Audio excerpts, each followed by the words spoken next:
destination I am at is at Goodell Park. Hey, what's up, y'all? We're at the Good Trouble rally today. Hey, what's up, you guys? We're gonna be at the nationwide state rally protest today. The protest getting started soon. We're gonna have some good speakers, gonna interview some people, and I think they're gonna end in a march.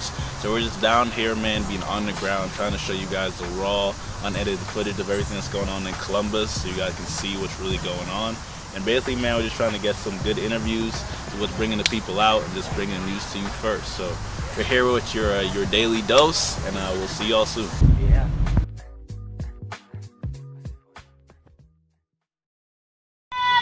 Black Lives Matter! Who's ready for this march today? Who's ready for this march today? I can't hear y'all. That's what I'm talking about. Alright guys, I'm here with Danae.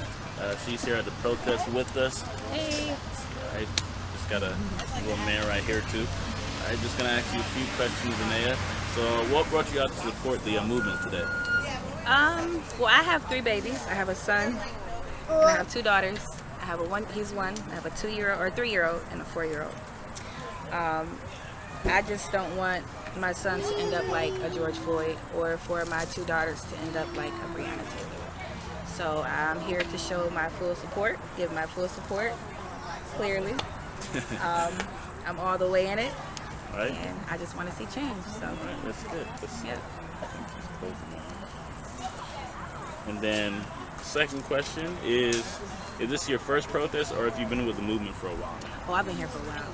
I've been here for a really long time. How long? Since the beginning, like when they were tearing stuff up, they were downtown. I've been here that long. Yeah. All right. This ain't your first rodeo. All right. What are some of your core beliefs and doctrines, or the core beliefs of the movement? Oh man. These some good questions. That is a very good question. I believe that we need to come together. We have to come together to make everything right. We have to. That's my belief. Like, we really have to come together, and if we don't, it's going to stay the same. I feel like everybody's ready, or most people are ready to see change. Not everybody, but most people are. So. And see, what would you say are the main goals for you in this movement, or for the movement in general? The main goal is, for me, for the people around me, I feel like we just want equality. We want peace. We want to be able to jog in peace. We want to be able to go to the store in peace. We want our kids to live peacefully. Yeah, just equality as a whole. Okay. Then, what have been some setbacks, and how have you pushed past them? A setback. I wouldn't really call it a setback for me. Yesterday I encountered a white man. He told me that all lives matter when he saw my flag as he rode by me. It kind of disheartened me, but it kind of messed me up a little bit. But I pushed past it. Okay. You know. You're about to have everyone. Okay, that's all you can do. Okay. What do you think is key to keep this movement going? Being strong. Being strong. We gotta stay strong. Gotta stay strong. Gotta stay united. We gotta stick together. Okay. We just got 2 more.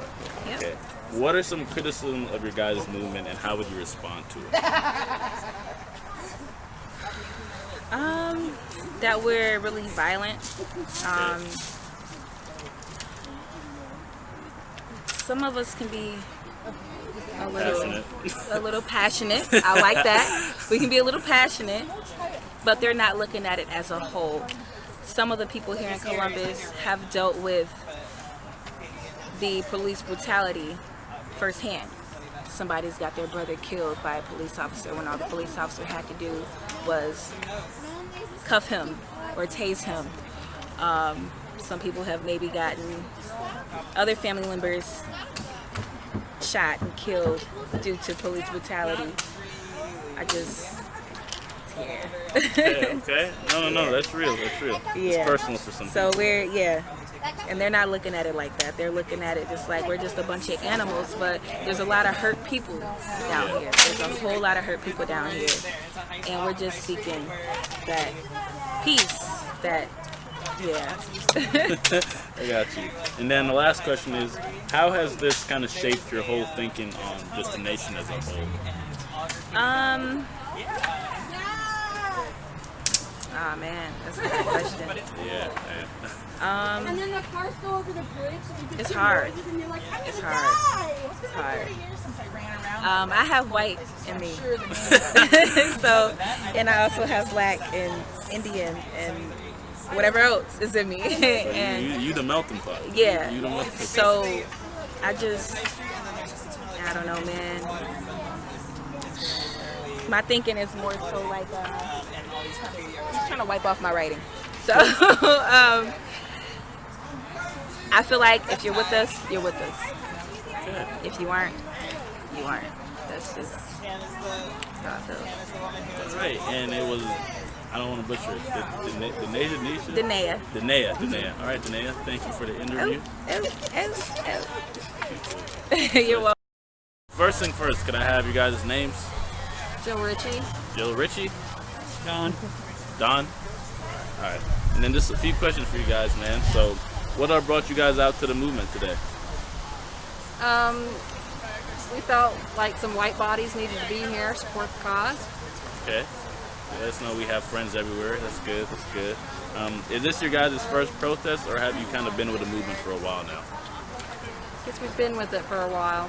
How long? This summer. This whole summer? Mm-hmm. Wow, that's really good, guys. That's dedication. I haven't been here like that. What are some of the core beliefs of the movement, or some of your personal core beliefs? I guess we look for, changing structural racism, which includes health, justice, policing, schooling, the whole gamut. So, Yeah, it's a full-time job. Let's see. What have been some setbacks, and how have you guys pushed past them? I think that the message gets, there's propaganda to state that the protesters are not peaceful. I would say that would probably be the biggest one. I think that young people, and I'm including myself, don't really know what organizing is. I think past leaders were kind of picked out or either co-opted, and so we don't have too many people who know how to organize.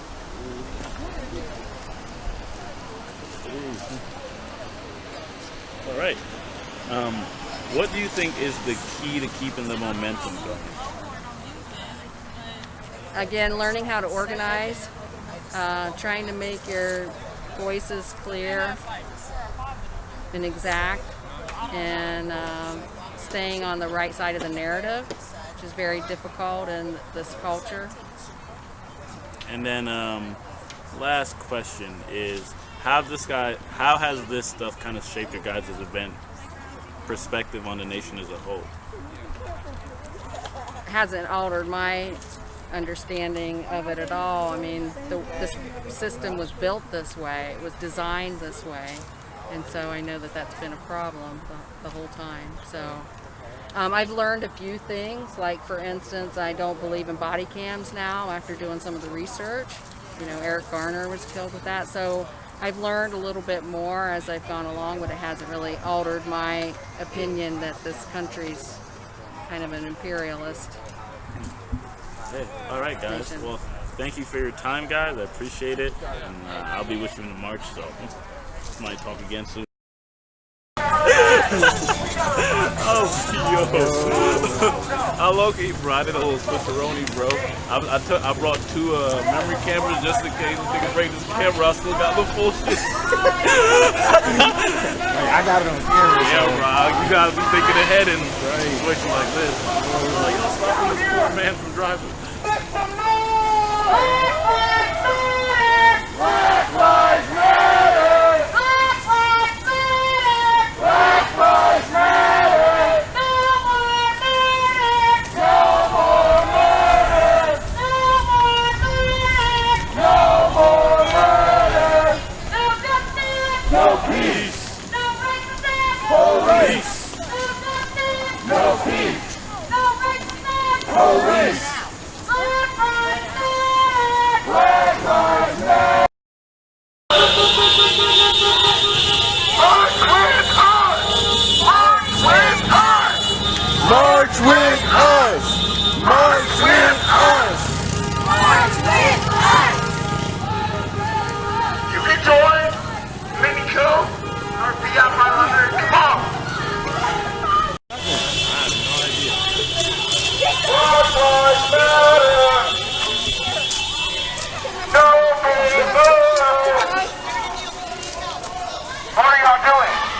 bro. He had a smile on his face too. That's cold. That's cold, bro.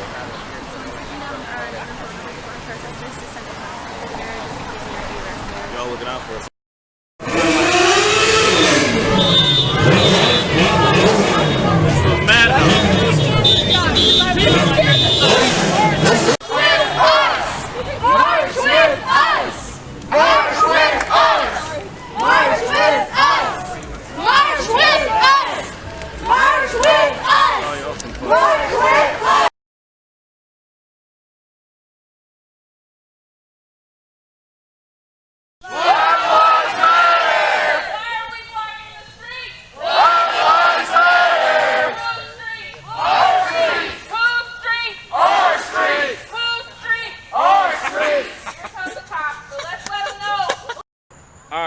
Joining me here today, what's your name, sir? I'm Zach. Zach, nice to meet you, man. Nice to meet you too. Thank you for coming out to the protest that we're having.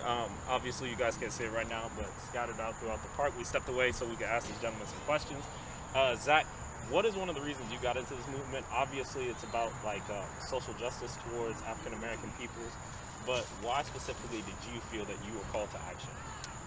Yeah, so I mean, obviously, I've known conceptually that there's been systematic racism in this country for a while. Like, if you'd asked me, is there? And when I was in high school, I absolutely would have said yes. But I didn't really know how I could fit into that. And then with everything I've seen this summer, as I followed the marches more closely in the wake of George Floyd's death and Breonna Taylor's death, I started to feel like it made more sense where I could fit into a movement that obviously isn't about me. And it felt more approachable to someone who definitely felt like they were on the outside looking in before. And not to put that on the movement, but from like, that's my view, just as someone who felt like they were outside of it looking in. And now I'm realizing that it's something for everyone, that everyone needs to be a part of. I like that. What were some of your goals joining into the protest? Because a lot of individuals believe that you can sit on social medias and send links to petitions, and technically they are still doing something. You coming and being in Ground Zero, what do you feel that you are doing? What's the achievement here? I honestly don't know. I mean, that's good though. I think it's important to be here. I think it's important that there are numbers at these types of things, because as we've seen in the past, the police are willing to brutalize protesters, so there's safety in numbers. And so, like, I don't know what my individual goals are coming out here necessarily, but I definitely feel that, especially as a white person who has that privilege where they can, like, a cop may not beat me up on site. Yeah. I have, and like, just by being here, I think by growing the numbers, it affords some extra form of safety, and I just think it's important to add my voice to the movement. That's good. I like that. One last question. Yeah. What do you think others can do? Obviously, we have the election coming up, so voting is extremely important. But beyond that, what are other steps you think everybody can take to try and further the BLM movement? I think keep coming out. It's tough. I mean, I know it's hot. Like, if they start tear gassing again, then burns. I haven't personally been tear gassed, but like, I've seen accounts of that, and I can imagine it sucks. And I think just lending your voice, or if you're white, lending your privilege to the movement. And recognizing, keeping it all centered on the fact that it is about Black lives, and making sure that doesn't get lost, because I know in certain situations, like the Mom Block in Portland, there were times where that message got lost a little bit.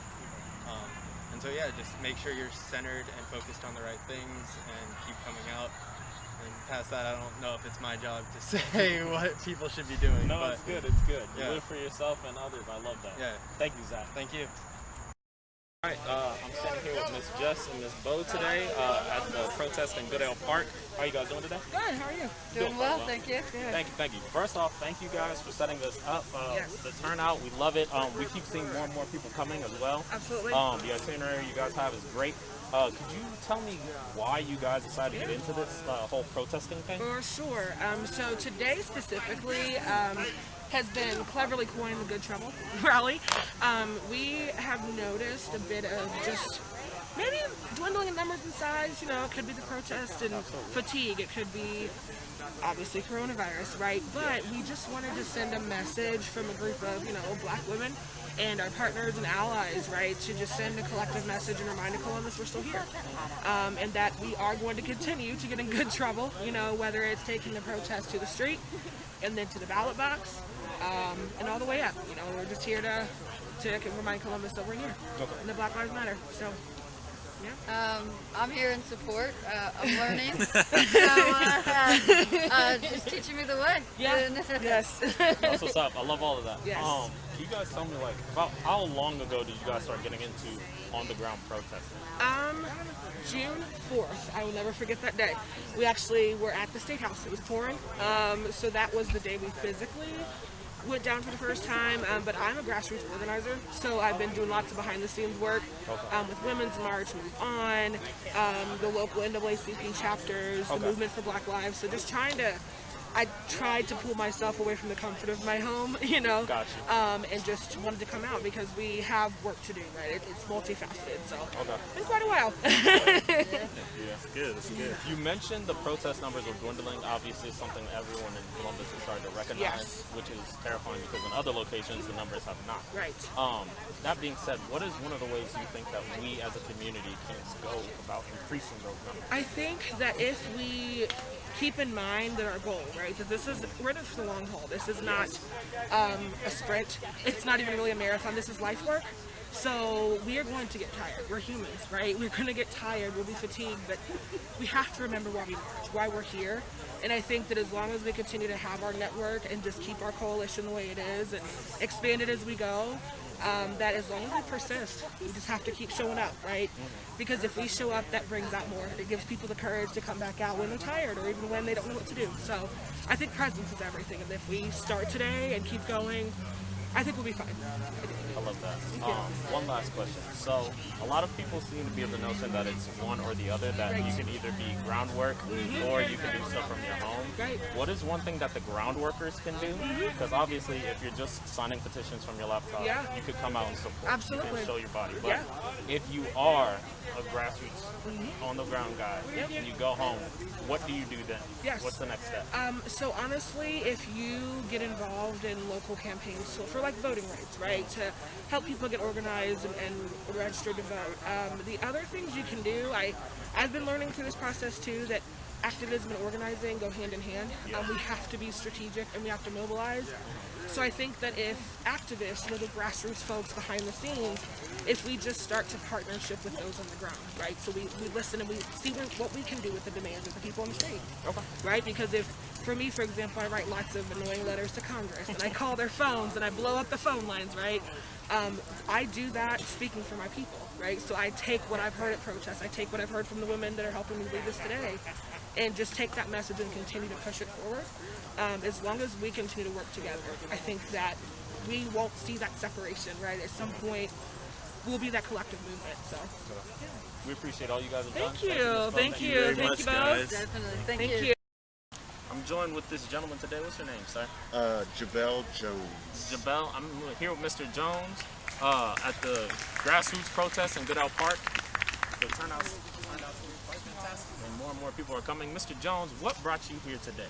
So what brought me here today is just my wife and I have been doing some things in the community and staying active.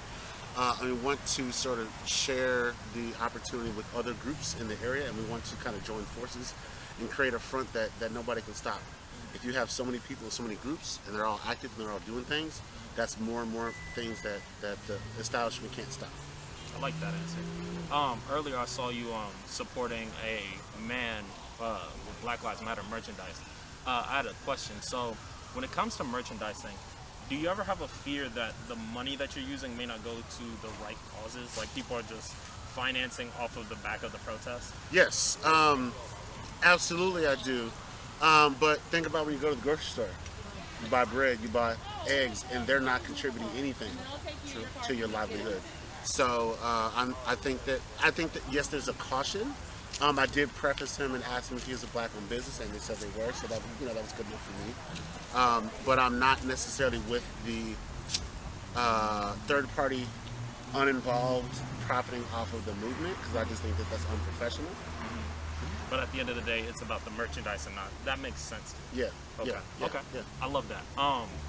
Another question, sir. So ultimately, you and yours have been in this struggle for quite a while.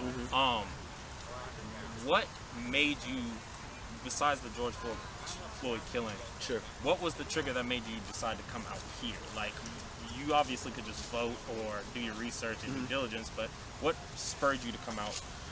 I think this is part of the process. As voting is part of the process, as speaking up to your family and friends is part of the process, as being vocal on social media is part of the process, demonstration is part of the process.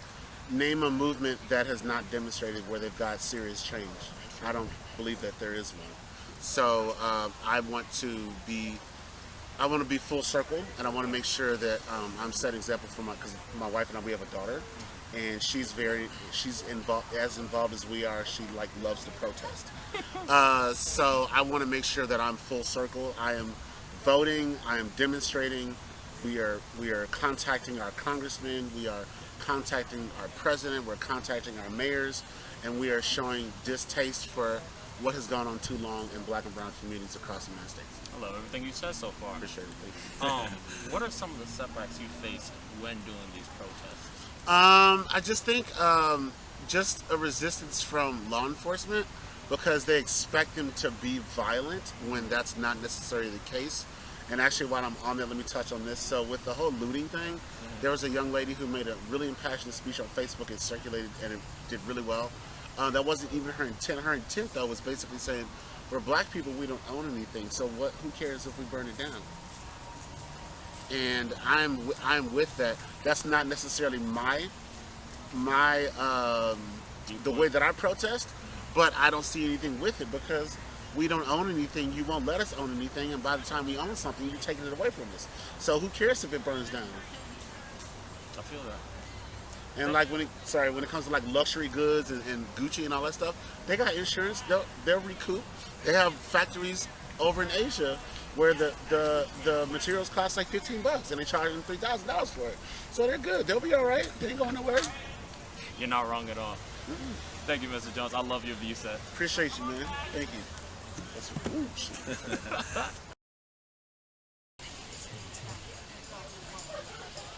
We got our first speaker up here.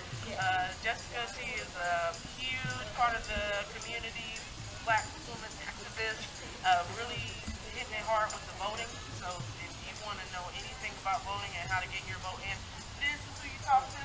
Yeah. Also, she's got an initiative on the South Side. Really, again, needs to get her in there, because that's how we make the changes, is to get us in there so that we can make this happen. So I'm going to let her start off and then we'll get going. Okay, I'm much louder than I expected. This is better than the first time I assume, right? Everyone can hear me? Okay. So again, I'm Jess. Last name is Smiley.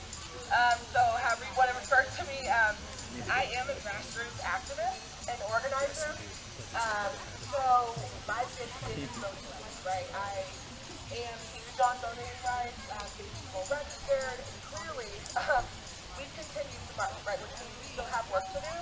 And a huge part of the work that we have to do is to mobilize. We have to be registered and get a bunch of people registered. We need to have voter turnout, not just in this presidential election, but every election. Because I think it's clear with the pandemic, right, that we have a system of government that really, truly isn't benefiting all. I mean, that's why we're here. So we have to continue to take our message from the streets of protest into the halls of Congress, city council. And we do that by voting every single election, whether it's down ballot, whether it's the presidential. Again, voting is my favorite thing in the world. So if anybody needs help getting registered, I do have off my iPad so I can look you up and we can see if you are registered. I've got absentee ballot requests.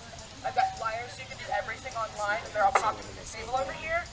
But other than that, if you need anything voting related, let me know. I'm also a mom, so I'm here on behalf of the moms too. Got a 12-year-old at home, so thank you all for being here. Speak louder. Okay. I'll speak louder, allegedly. Okay, sorry.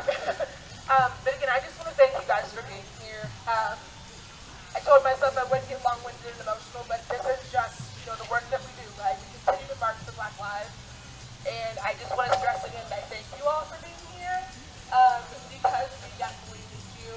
We're here to show Columbus that we're still here, and that we're not going anywhere, and we will continue to say Black Lives Matter. And again, I want to thank you guys all for showing up. Thank you. So real nigga.